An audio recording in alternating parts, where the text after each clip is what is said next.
Now we turn to the third vector space associated with a matrix. The null space of a matrix A is the set of vectors U such that A times U is the zero vector, and it's written null of A.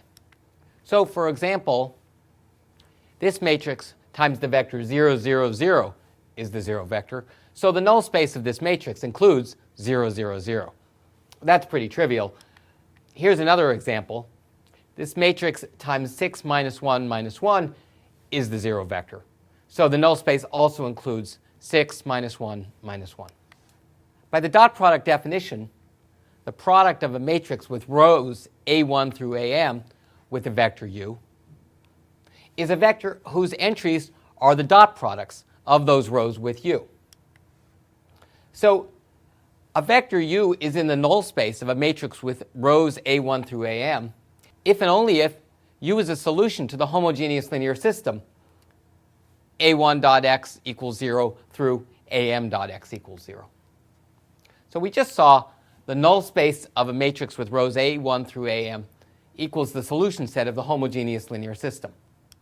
So this shows that the null space is, in fact, a vector space.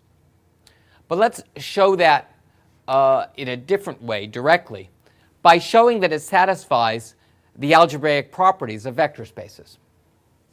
Property V1 requires that the set include the zero vector. Well, since A times a zero vector is always a zero vector, the null space does contain a zero vector. Now for property V2. If U is in the null space, then for any scalar alpha, A times the scalar alpha times U equals alpha times A times the vector.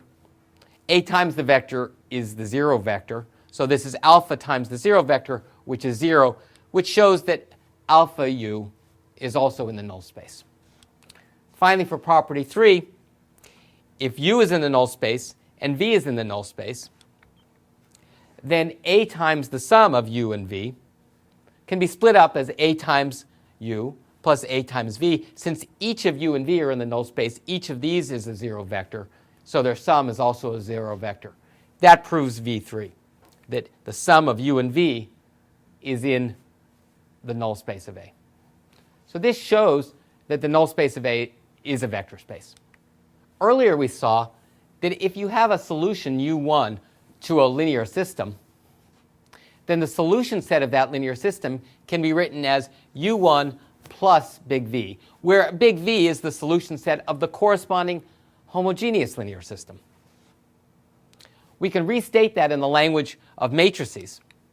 If U1 is a solution to the matrix vector equation A times x equals B, then the solution set of this matrix vector equation is U1 plus big V, where big V is the null space of A. Let's look at some simple but important consequences of this proposition. If the vector space big V, which is defined to be null A, is a trivial vector space, then the solution U1 is the only solution to this matrix vector equation. And if big V is not trivial, then U1 is not the only solution.